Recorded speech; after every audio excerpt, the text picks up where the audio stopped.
It's time once again to step out, step up, and step into the Coming Out Lounge, a safe space to be you and your truth with coming out coach Rick Clemens. Rick's expertise in the coming out process has helped hundreds of men and women step out of the closet to live authentically as gays and lesbians. Freeing you from the feelings of guilt and shame, Rick's heart-centered approach is loaded with bankable advice and take action tips for living powerfully on the other side of the closet door. Each week, the Coming Out Lounge brings you heartwarming coming out stories, thought-provoking insights, and diverse perspectives for living out and proud. Pull up a chair and spend an inspiring hour in the Coming Out Lounge. Stepping out, stepping up, and stepping into living your truth. Here's the host of your show, Coming Out Coach Rick Clemens. And here we are, middle of the week, flying through October. And I'm going to throw a little bit of a different twist into everything today. Everything has always been about coming out, the person coming out. We've had drag queens, we've had salespeople talking about things around coming out. And today I'm going to go back to a very special place.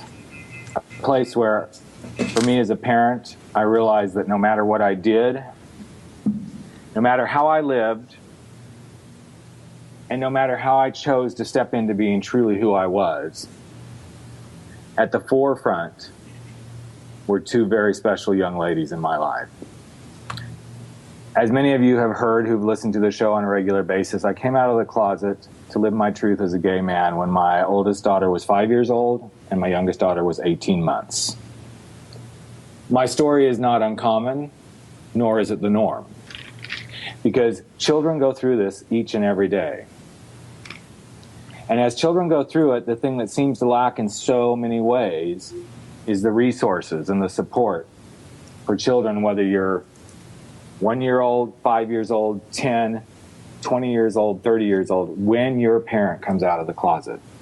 There's lots of information and resources for those who are coming out of the closet as teens. There's lots of resources for those who are coming out of the closet that are adults and saying, this is who I am. But often the piece that gets missed is the resources that are available for the children of a mother or a father who turns to them and says, by the way, I'm gay. And today we're going to share some stories with two very powerful young people that I've gotten to know over the last couple of weeks. There's another part of their team that won't be able to join us today, but these three young people, and I say young because they're definitely younger than I am, have had the personal experience of a parent, specifically fathers, coming out of the closet. And they all had the experiences kind of at the same stage, same age in life. But they've taken on this journey and embraced it in their own ways. And they now realize that what they want to do as part of their life work and as being a vessel of humanity in this world is to create a resource for other people just like themselves who have gone through this experience. So today on the Coming Out Lounge, we are going to be talking to the team of the Gay Dad Project. We're going to be talking to Era Margolin. We're also going to be talking to Jared Carroll. And their other sidekick, Amy, will not be able to join us today. But we're going to go explore with them exactly the experiences they had as their fathers came out of the closet, and also the things that they're doing with the Gay Dads Project. And before we get started, as usual, if there's anything that anyone would like to tweet about, if there's anything that anyone would like to share, you can tweet at Rick Clemens and #CO Lounge or #Coming Out Lounge, and then I'll be giving my guests the opportunity to share their tweet accounts as well. But to get started, and before we go to first break, I want to bring them both on. Welcome, Jared and Aaron. Thanks for being here. Thanks for having us. Yeah, you're welcome, Rick. Thank you for having us. It's a pleasure. It is a pleasure, and I'm really thrilled. We've had a couple of conversations in the last week, so I'm going to start with Erin. Erin is a mother of three, and she is definitely got her hands full, but she's also made room for the Gay Dad Project. So I want to start with you, Erin, and just give us just a little bit of a synopsis of, you know, who you are and how this all came about for you with your dad coming out of the closet. Well, I was 15 years old. Excuse me. My parents had been married for just over 20 years. And one day my dad sat us all down and said, I have something to tell you. And essentially at that point came out of the closet. It turned out he had known since he was 12 that he was gay, but he thought he could hide it, quash it down, and pretend, pretend to have a normal life and just get married and act as if everything was perfect. And only after living the quote unquote normal lifestyle for so many years did he realize that eventually he couldn't help it anymore and he couldn't keep a secret any longer. So it was then that he said, okay, here's the truth. I'm coming out and here we go. And so that's how it all came about. So we're going to jump to Jared. Jared, your story a little bit in that. I'll let you.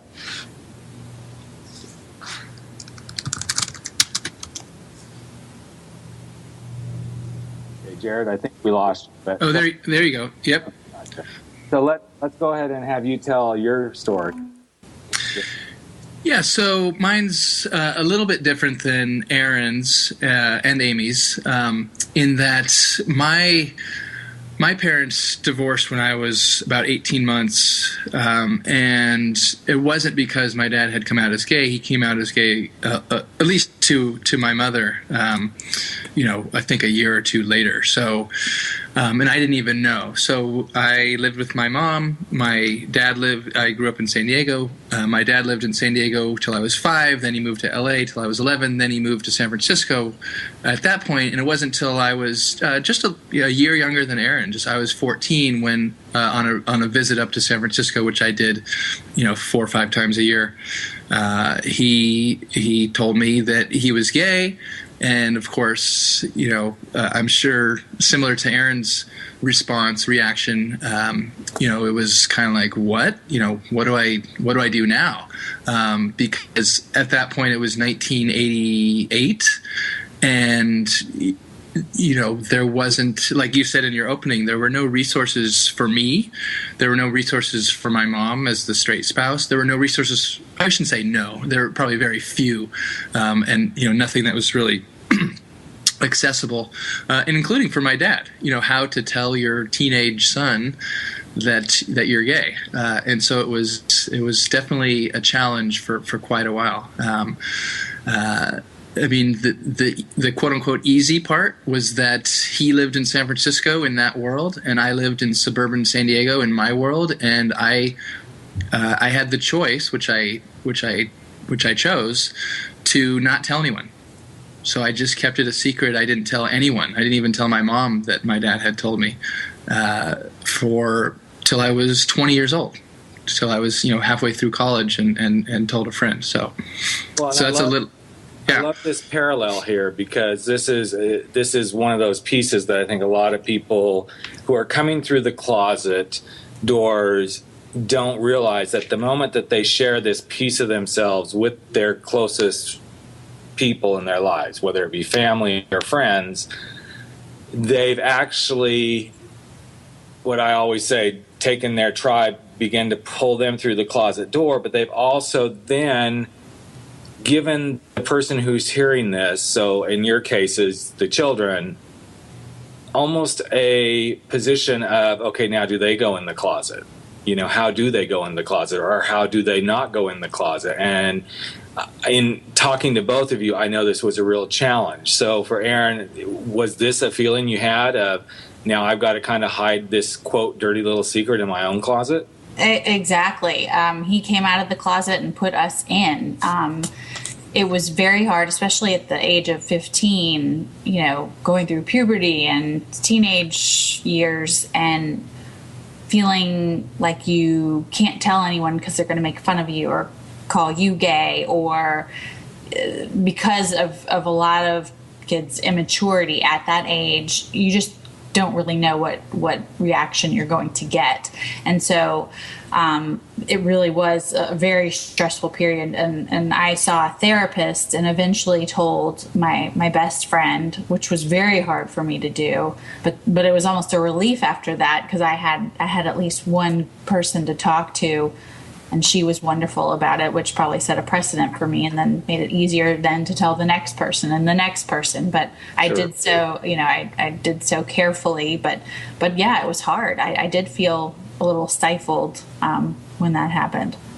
Well, and I think this is a common thing that does happen. I mean, whether it's the child or the spouse or a friend, quite honestly, depending on what level of intimacy you have with that individual, and I don't mean intimacy in the sexual realm, but intimacy in the relationship, how close a friend you are and not close, it really determines that level. So we've got just a couple of minutes before we go to break, and I'd like Jared to kind of address that same thing. It must have really felt like something similar to be stifled this way.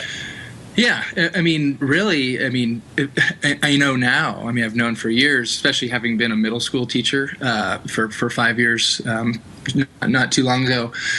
14 for a boy, age 14 is the most homophobic age. In a way, it was the worst time to tell me. But my dad didn't know, my mom didn't know, they didn't know, what to do, how to do it, and so that was exactly it. Just similar to Aaron's, like, I was afraid. I was embarrassed. I felt, and looking back, I was probably right. There was no one that would have understood. There might have been people that were like, "Oh, it's cool, dude. Don't worry about it." But, Sure. but you didn't know. You didn't know, and so just developmentally at my age and the era, and where I lived, all those factors combined to just like, nope, not telling anyone. And it was, a lot of the time it wasn't a big deal until something came up, until someone called, used the word gay or faggot or something, and then you're like, oh. Yeah, and that's really the breakthrough there. And we're going to get ready to go to break here, but this is the perfect springboard for taking us into how do we begin to deal with this as a parent comes out of the closet. I'm Rick Clemens. We're on the Coming Out Lounge with the Gay Dads Project, and we will be right back after the break in just another.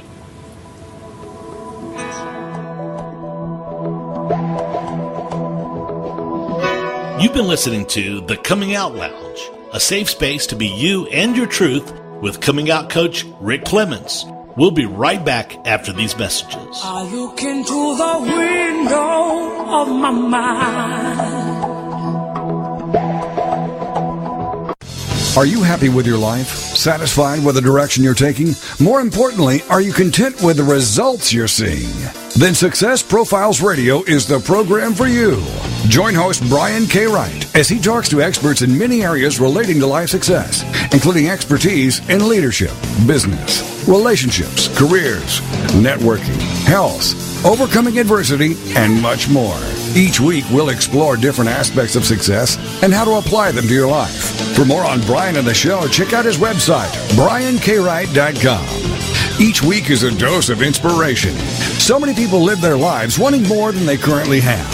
Success Profiles Radio is a show that will clearly demonstrate the principle, if I can do it, you can do it. So don't miss this opportunity to take control of your life and your results. Success Profiles Radio with Brian K. Wright, Mondays at 5 p.m. Central on the Rockstar Radio Network. Second chances. We all deserve them, and we are all worthy of them. Second Chances with your host, Midge Noble. Thursdays at 8 p.m. Central on TogiNet is like coming home to warm, fresh-baked cookies, a hug from Grandma, or an enthusiastic greeting from your dog. Second Chances, hosted by Midge Noble, a licensed professional counselor, is affirming, warm, genuine, validating, and thought-provoking. Second Chances is a place to be heard, a place to laugh, a place to cry, and a place to be seen. For more on Midge and Second Chances, check out MidgeNobleSecondChances.com. Then be a part of a show that will change how you think, how you feel, and what you do. Give yourself the gift of second chances and see where it will take you. So take a deep breath, open your heart, open your mind, and join host Midge Noble for Second Chances. Thursdays at 8 p.m. Central on TogiNet.com.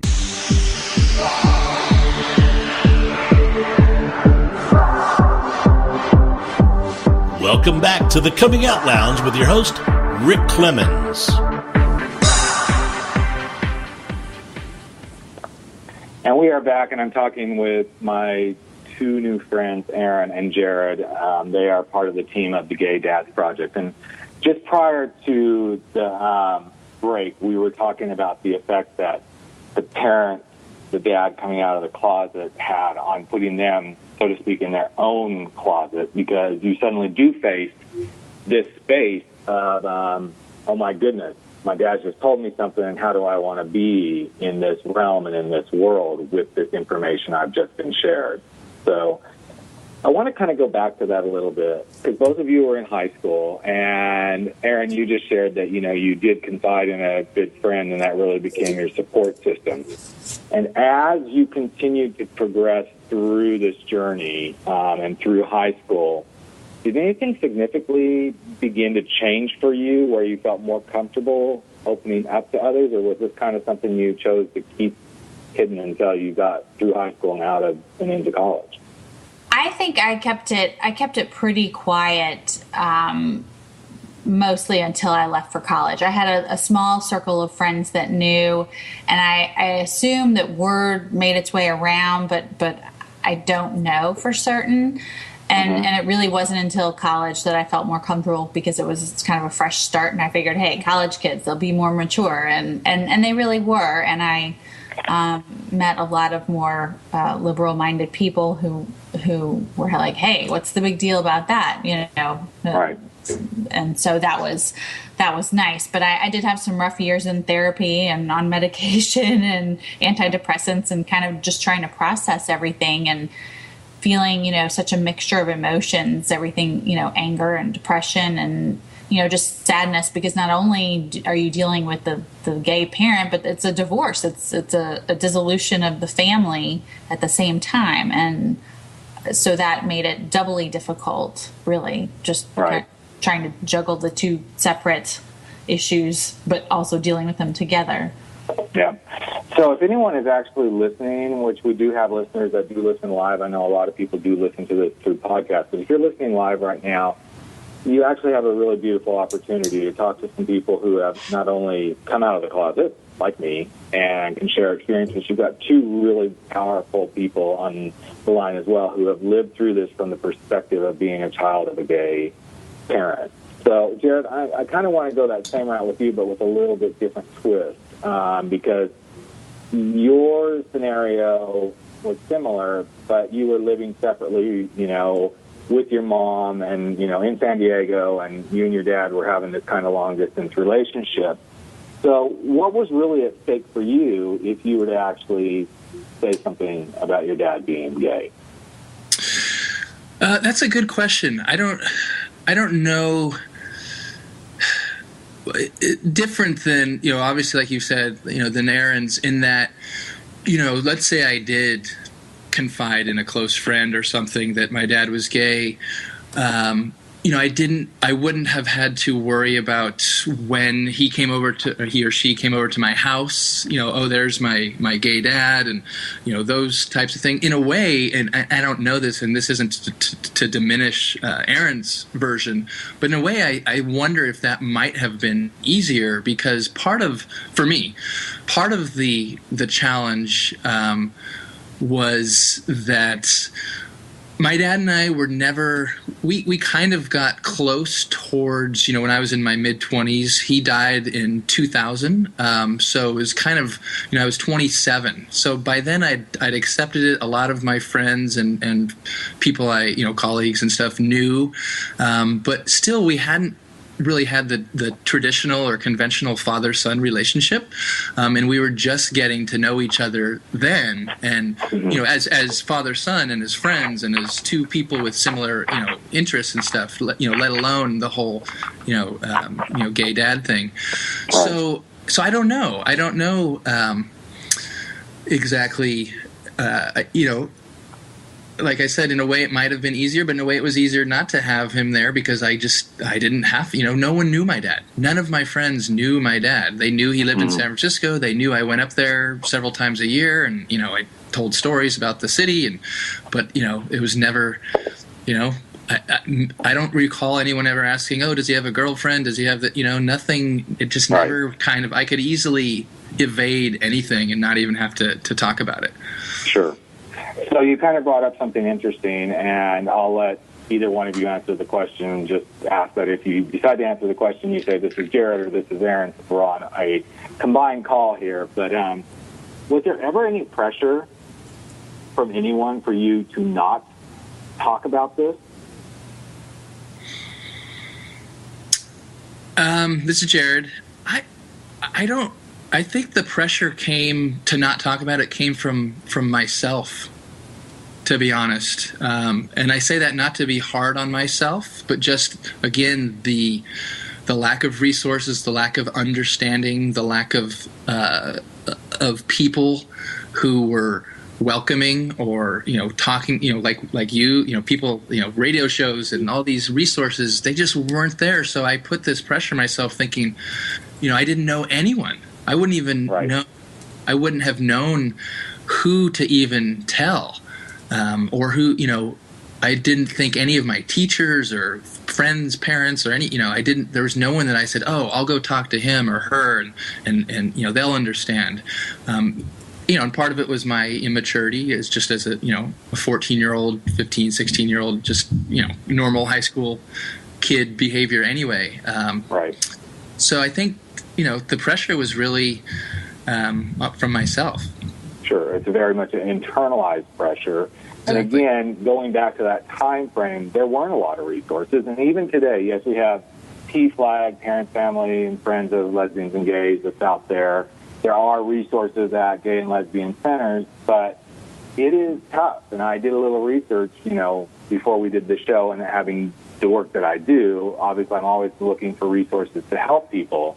But I still think there's a huge deficit right now in the resources for, especially I'm going to go for the middle school to high school kids who may be dealing with this with a parent. You can find stuff for the younger kids. You can find books like My Daddy's Roommate and I can't remember one, but there's another book that, such and so has two mommies. You can find this for the younger kids, the kids that are just, 3, 4 on up to 7, 8, 9. Those kind of stories. But what's missing is this other crucial piece. Sure, there's gay-straight alliances in high schools, but not all high schools and things such as that. So I think this is a really valid point you brought forward, Jared. So, Aaron, kind of back to you. Was there ever any pressure for this to be kind of swept under the carpet and not talked about? Like Jared said, I think most of that pressure was coming from within me. My parents never said, don't talk about this, don't tell anyone. And actually, it was probably that pressure I felt inside is kind of what caused me to sort of break down and, required some therapy and some medication and just talking about it with a certified or a qualified, I should say, person in order to deal with everything. But I finally just, cracked from that pressure to not talk about it. And then I think I sort of regressed in that way. And so now my husband often sort of chides me about it, why I always feel the need to talk about it. And I don't think he gets it, but that because there are still kids out there that this is happening to. And because I literally, for the first time in 20 years, just met Amy and Jared, other kids with gay dads, and that's how long it's taken. And so it just really, I think it's that pressure is finally gone, and so now I'm just bursting wide open and really ready to help people as best as I and as we can. Sure. Well, I love that you guys are doing what you're doing with the Gay Dads Project, and we'll get to that in the next segment. But what I really love about this, it is about healing. And, even as a coach, I know that the work that I choose to do, while it's very much gay and lesbian coming out focused, there's a whole other side of my business that is around life coaching and helping people break free from whatever is holding them back from not living the life that they desire. Well, when you look at that statement that I just said, living the life that you desire and breaking free to do that, whether it's getting a new job or stepping into your passion and purpose or coming out of the closet to declare your sexual truth, the energy is the same. And in that energy is where the healing begins. And without any judgment, I just, want to encourage you guys, because I've had these conversations with you already, but I think it's really poignant to make the point here on the air that the work you are doing, is helping others, but it is also allowing you to continue your own healing processes, however that is for you individually or as a group. It is an extension of, I still have this, and I'm not saying you guys are broken or, you haven't dealt with stuff, but there are always going to be pieces of this that each one of us goes through and deals with. So we've got just a couple of minutes. We've got 2 minutes till we go to break. So I'm going to ask a really just straightforward question that we can keep really simple. What's the thing that you wish you could have changed the most, Jared, in this experience?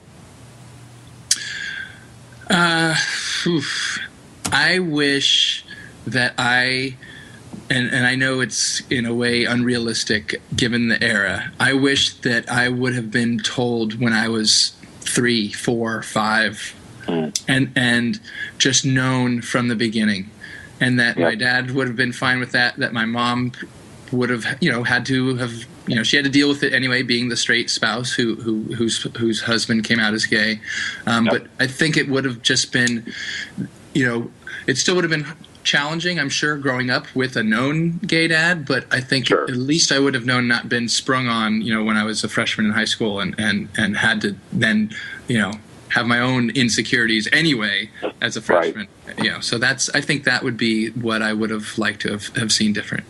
Sure. And we'll get to Aaron's answer to that question when we come back. But I think what Jared just beautifully said is, the transparency and the authenticity that comes forward when we as human beings are truly in that space is really what getting into an intimate, communicative relationship with one another is all about. The more transparent, honest, authentic we can be, even though it may bring forward, and usually those kind of things do bring forward the pain and the fear, in those moments, it's also when we can clearly see one another for who we are. So when we return to the Coming Out Lounge, we'll pick up right where we're leaving off with Erin and finding out what she would have liked to have changed in her experience.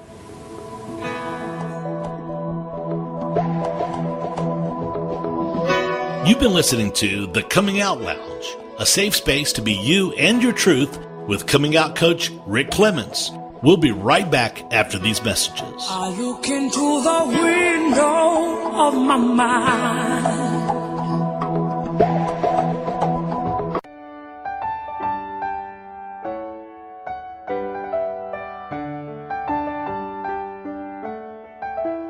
The Mary Beth Wells Hour is a talk radio show where we reach out, reach deep, and talk about topics of substance.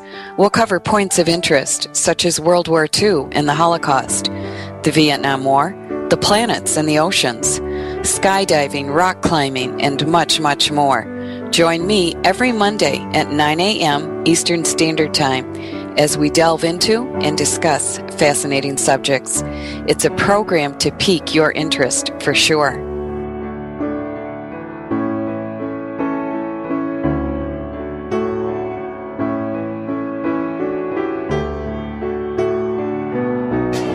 Mark Lipinski is coming to TogiNet. It's Creative Mojo with Mark Lipinski, a live 2-hour show Wednesday afternoon starting at 2 Central on TogiNet.com. Creative Mojo. It's fun, entertaining, informative, inspirational, and illuminating. Lipinski has worked on such shows as Oprah, The View, The Joan Rivers Show, and Ricky Lake. He's busy, but he's got the drive to share with Creative Mojo, dedicated to the modern crafter and crafting lifestyle. Dive into the info and enjoy everything from celebs to entertainment news to recipes, quilting and needlework, knitting, painting, woodworking, Christmas crafts, and so much more. This show boldly encourages you to discover and harness your own creative spirit by living creatively every day. For more on Mark and the show, check out marklipinski.com. Don't miss the fun. It's Creative Mojo with Mark Lipinski, Wednesday afternoon starting at 2 Central on TogiNet.com.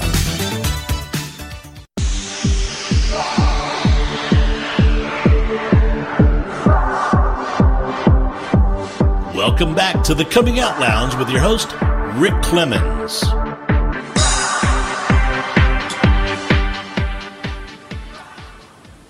And we are back on the Coming Out Lounge. I'm speaking with two of the founders of the Gay Dad Project. And as we're doing the show again, if there's anyone listening live at this time, I'd like to invite you, if you have questions or comments, to feel free and call in on our phone lines. The number is 1-877-864-4869. Again, 877-864-4869.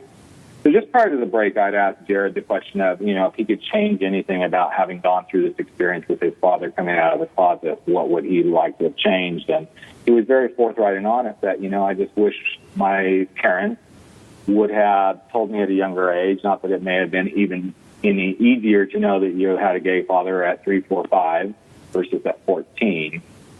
We don't know because we can't go back and roll the hands of the clock back and go live it. But I love the vulnerability and the honesty that Jared brought forth in that. So I'm going to toss that same question to Aaron and say, if you could change anything, what would you have liked to have changed? I do echo Jared's sentiments, but so as not to repeat that whole thing. My first experience, I was told on a Sunday, and it may have been within 2 or 3 days right after my dad came out, I went to the bookstore. I went to Walden Books because back in the day there was no internet, there was no Amazon.com, there was no Barnes & Noble. So I went to Walden Books by myself, and I asked the saleswoman for a book, for her kids who have a gay parent, and she pretty much started snickering and giggling at me, and she led me to the children's section where there you can find that Leslie Newman book, Heather Has Two Mommies, and I gave her one look, and I thought to myself, I'm 15, I need something for me, but there wasn't anything for me. So not only her negative reaction and just the way it was almost like, who has a gay dad? Or, oh my God, like basically you're an alien or something. I've never encountered anyone as foreign as you. I can't believe that woman, still to this day, I remember it just very vividly. And I think she set a precedent for me almost and set me back a little bit, because the very first time I went out there and said something about it, I was met with an attitude or kind of, you're anything but normal and this is weird and I don't have anything for you because you're something that doesn't exist, basically. Right. So. And I so appreciate that perspective, and I always find it so powerfully interesting how parallel the thoughts, feelings, and emotions are between the person coming out of the closet and the person who is in part of the inner circle that's riding that wave with them. What you just said is there's nothing there for me. Well, what's really interesting, and even today, there's not really still a lot of material. There's some books, and I'm going to give out a couple of names of books that I would highly recommend, but there are some books out there for kids who have parents who are coming out of the closet, and there's a couple of books out there for parents who are coming out of the closet and have children, but there's not a lot. There's a lot of stuff for I'm teenage and gay and coming out, or I'm 20-something and I want to come out. There's support groups at the gay and lesbian centers for coming out. But there is not a lot of specific type information for this unique niche of married and coming out, or my parent is gay. And so if there's any burgeoning want to be authors or anything, I would highly encourage that some people look into these areas, because there's a hunger out there. There's a hunger out there, which kind of leads to what you guys are doing. So before we get to the book and the documentary and everything around the Gay Dads Project, I want to talk just a little bit about both of you as parents, because you both have children, and ironically, you both have twins. Well, that's just kind of ironic that you guys created this friendship and you both have twins, which is just really fascinating, that we are brought together with like types for a very specific purpose. So I'm really curious, as parents, what effect do you think this has on your own children, having a gay grandfather in their lives? My kids, I have twins who are almost 7, and I have an almost 1-year-old, and they literally have barely noticed. It's just my dad, they call Pop, and his partner they call Nana, and it's always just been Nana and Pop. And when they visit, they stay in the guest room together, and when we visit them, it's their house together, and they have their room together, and they have not really shown any. I don't even know what's the word. Maybe they're still a little young, and we do talk about how anyone can get married. And in fact, one of my daughters has a tremendous crush on one of her favorite babysitters, and often will say, "Oh, I want to marry Kylie." And I just think that's the cutest thing ever. And they also happen to love the Katy Perry song "I Kissed a Girl," and they don't think anything of it. So I like to expose them to things, and I also hope that their generation will be even more progressive, than ours and the one we grew up in by that time. But they love everyone in our family, and my husband has gay people on his side of the family as well, so they're definitely used to it, and it's not anything strange for them. Sure. And I love this, exposing your children to things so that they can be more progressive in their view. And it's kind of ironic that you said that, because I was doing a session with a client this past week, and this particular client had a issue in his own family where he was going to a very large gay event that is very much in a very straight environment where families would normally be welcome, and suddenly out of the blue his brother kind of was like, well, I can't believe that this venue is allowing gay people to be there. I sure wouldn't want my daughters to see that. And it was really kind of took him aback, because there'd been that piece of, okay, things have been floating along. I interact with my nieces all this time in these ways, and suddenly out of the blue, here comes this thing. Well, I wouldn't want my daughters to see that. And it just really shows you how much fear and misunderstanding there still is around what might happen if your child is exposed to a gay and lesbian. And it's very, in my mind, it's very much a heartbreak when I hear those sort of things. So Jared, what about you? Your dad got two twins, and I realize your father has passed, but what is this like for you? Yeah, so he passed in 2000, and my kids I have twins as well, boy-girl twins. They'll be 4 in January. So 9 years. They were born 9 years after their grandfather passed. So and I've referenced him before. They don't really understand death and stuff. So it's not a big deal yet, but it will be, because there's a lot of legacy that he's passed on to me, other than him being gay. Right. But what I hear, hearing Erin talk about, her kids, and I'm a writer and an editor now, but for 5 years for 10 years I was a teacher. In the last 5, I was a middle school teacher at a very progressive school. I live in Oakland. The school was in Oakland.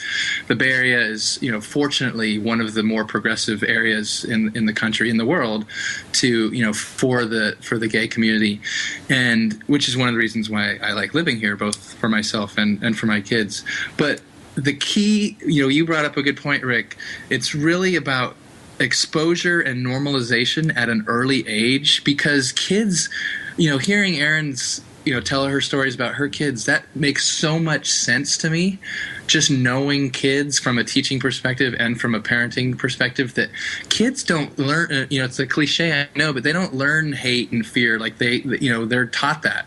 They don't know that inherently. They're only taught it by our, adults or older kids' fears and misunderstandings and stuff. And so to combat that, it's all about early exposure and normalization, like not even commenting or making it, it's like, it's just here's so-and-so and his partner, and here's, and whatever. Because what's going to happen, and I know this from teaching, 12, 13-year-olds, is even in a progressive environment, you still do have just the normal, unfortunately, normal, developmentally appropriate homophobia that enters into, a puberty aged kid. But if those kids have had the normalization from an early age, it's going to be easier for them to get over it, to kind of get through that stage, to understand, to have adults that are supportive and are educating them, are educated themselves, et cetera, et cetera. And so, to hear, someone say, "Oh, I don't want," they're too young to see that. Like, no, they're not. Actually, they're not too young. They're never too young. In fact, it's just like I said earlier. I wish I had known when I was younger. Then it becomes normal as you grow up, and it's not a big thing. And I think that's unfortunately in our nation, in our culture, that's a big thing. Like, oh, kids are too young. I can't tell them about this stuff. And it's like, yes, you can. You just have to find the way to do it at their age appropriate level.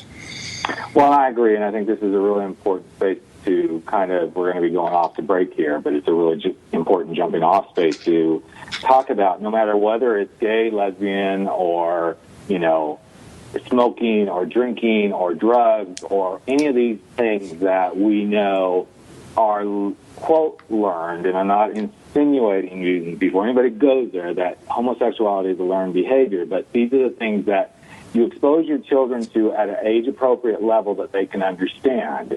And this is something that's going to come up on a talk I'm doing this afternoon around how do you expose your children to these things.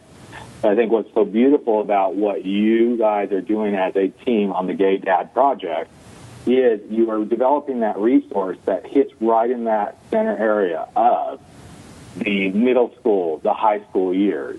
And I think it's wonderful that, Jared, you come from that space, being a high school teacher, and, you guys went through this experience yourself at those age ranges. So we've got about a minute to go, and I know that Jared is going to have to potentially leave us either right at this break or shortly thereafter. So I want to get into the Gay Dad Project when we return. It's a powerful movement that these three are putting together. There's a documentary already being started to shoot. There's also a book that will follow on from that.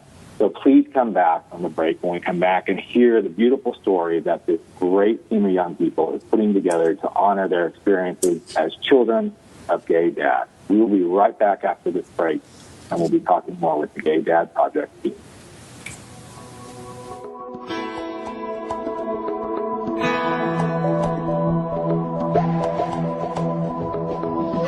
You've been listening to The Coming Out Lounge, a safe space to be you and your truth with coming out coach Rick Clemens.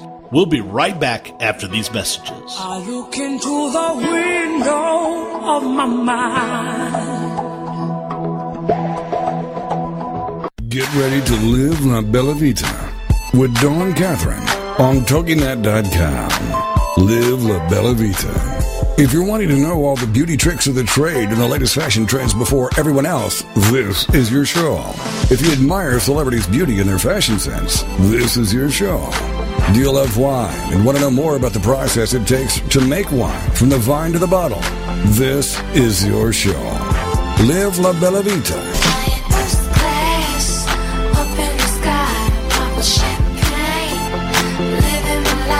For more on the show and your host, check out our website, labellavitacosmetico.com. This is the kind of show you can sink your teeth into.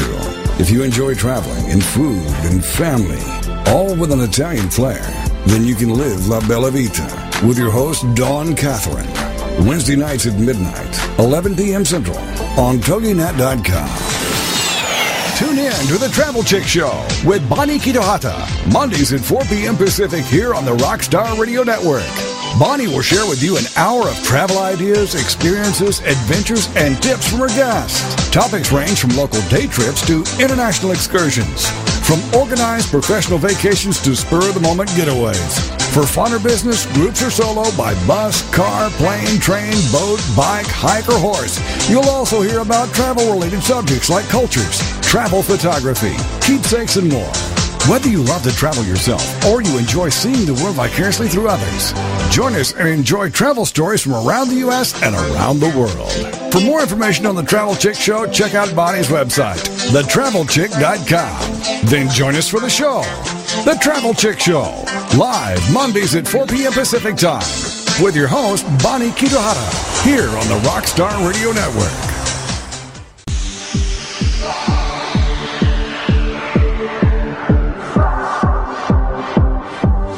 Welcome back to the Coming Out Lounge with your host, Rick Clemens.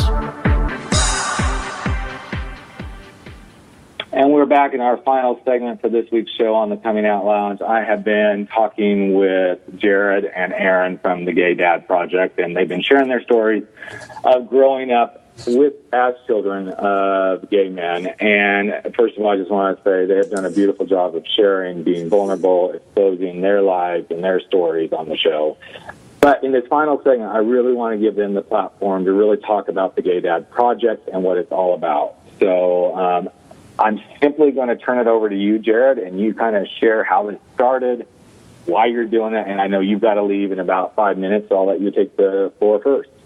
Sounds good. Thanks, Rick. So the website, which you can find easily enough, is www.gaydadproject.org, and you'll find a lot of stories that are being shared from us and from other submissions. You'll find a little bit of information about a book that we have plans for in the future, a documentary film.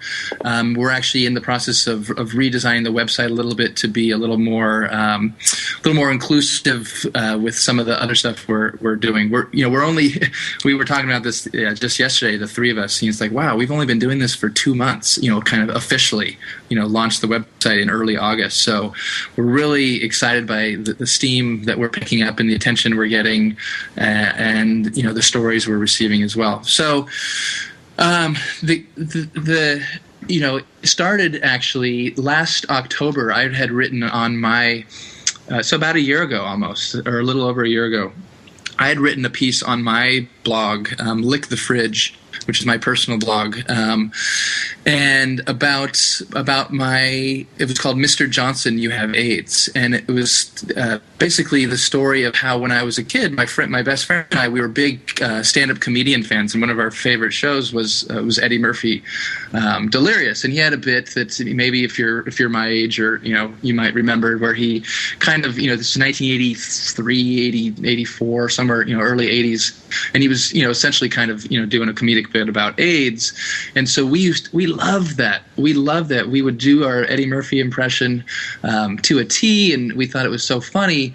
And then 3 years later, my dad tells me he's gay. A year after that, he tells me that he has HIV, and then 12 years later, he ended up actually, passing away from AIDS-related complications.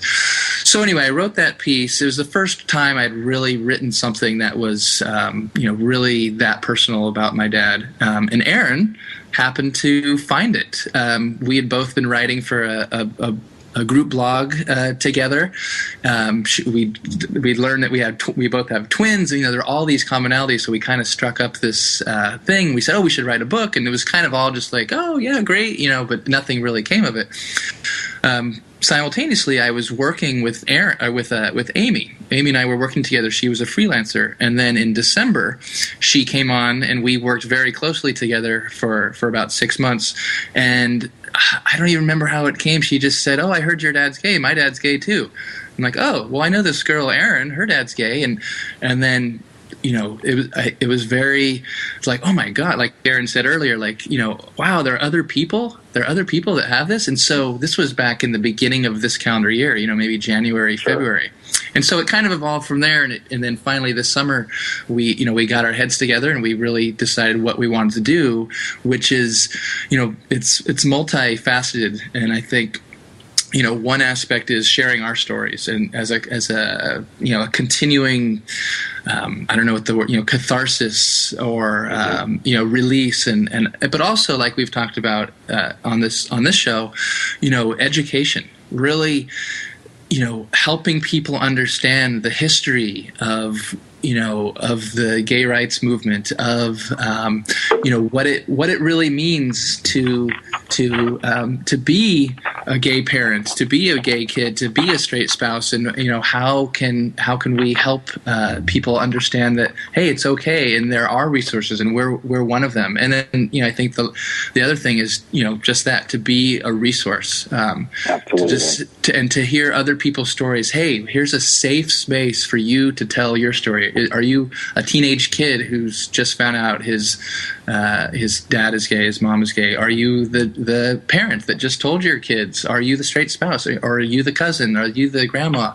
Anyone. Right. Like, share your story with us. It's a safe space. And really, just like we're doing now on your show, Rick, the more we talk about it, the more it gets normalized. It gets, it becomes, it doesn't become there doesn't continue to be a stigma. And that's, it's a battle that you just have to keep on keeping on. So exactly. Well, I know you've got to get going, Jared. So I do. Thank you for sharing that so much. I love what you're doing with this, and I look forward to our continued working together.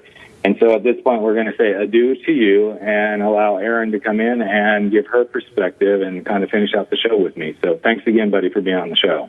Welcome, Rick. Thank you so much. And Erin, have a good day, and I'm sure we'll be in touch soon. We will be. Yep. Bye, Jared. Bye. So anything you'd like to piece in, add to, continue on with, Erin? Because I know each of you brings your own perspective into this beautiful project you guys are doing. I'm really eager to help. We will be working on publishing a post coming up soon here. A man wrote in who is gay and figuring out how, when, and if he should come out to his kids, and he's asking us for advice. and in the post, when you see it, you'll see, but we've each weighed in on our perspectives. And so I just really want everyone to feel like we're approachable and we're just the kids next door, basically. And we happen to have this one thing in common. And whether or not you're the gay parent or the straight parent, or you're the child who this has happened to, and whether you're a child and that you're a teenager, or you're even younger, or you're my age. I still consider myself a kid, and I'm 35 years old. But right. we want people to feel that they can come to us and they can submit their stories even anonymously, and just feel that they have an outlet somewhere and we would like to encourage that. We want people to talk and open these doors that are locked, and assist people in any way that we can. I'm willing to pick up the phone, and if you give me your number and you need to talk, and I will pick up the phone and call you, or I'll email you, or anything. We are here for you. Yeah, and I think that's the beauty of what I really truly see at the basis of what you all are doing is being of service and being of help. And whether it's for the parent that's coming out, the spouse who is finding out, the children, there's a beautiful thing happening here. And that's why I'm so invigorated to be having these conversations with you guys and seeing how we may work together moving forward, because this is my experience too. This has been, my children are 17 and 13. Now, they were much younger than you guys when all this happened. And when I was asking my daughters about, if they ever would talk on a show similar to this, they're like, yeah, why wouldn't we? And I said, well, I just want to make sure you understand the magnitude of what these things can bring. And, I want to make sure you're comfortable. And they're like, my youngest one, who was 18 months when this all happened, she goes, well, I don't know anything other than this, Dad, so why would I feel uncomfortable with it? Which I think is a testimony to where our youth are moving, at this point in time, in acceptance and being just who they are, but also it's a huge testimony of really being with your kids. And I'm not stroking my own back here, but it really was always my intention that no matter what, this was all about my kids.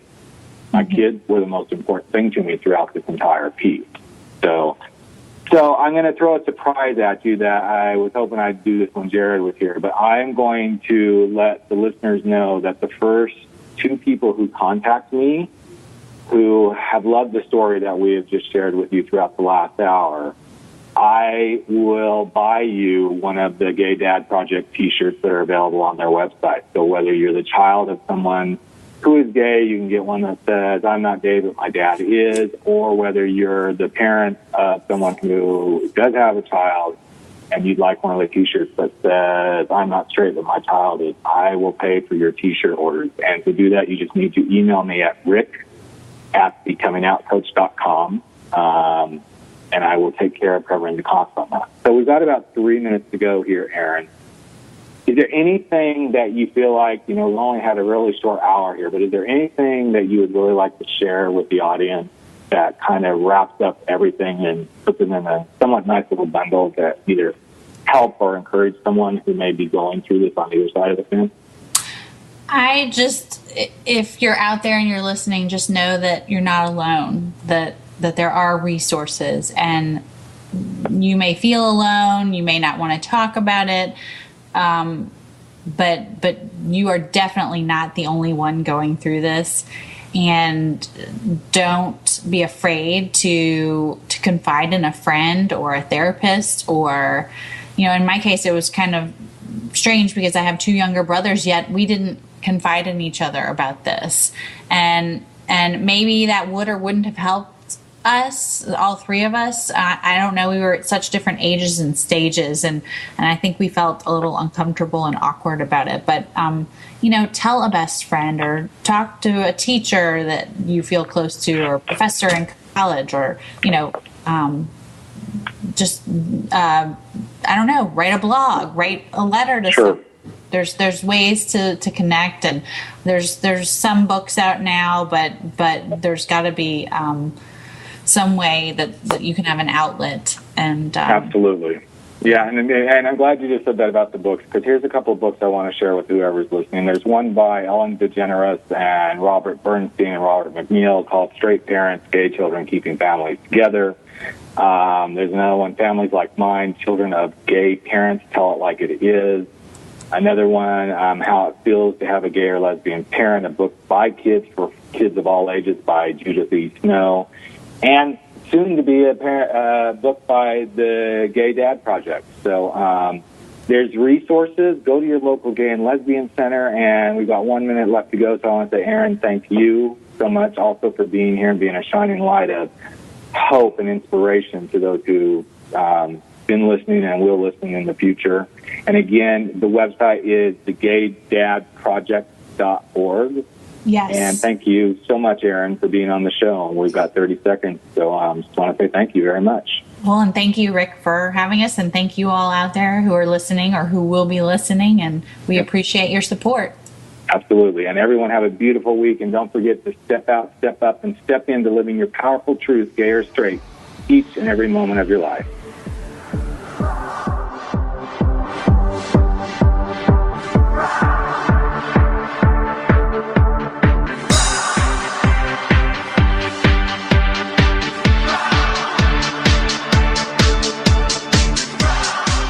Thank you for joining us today with the Coming Out Lounge with your host, Rick Clemens. Make sure you tune in with us next week, same time, same place, for the Coming Out Lounge.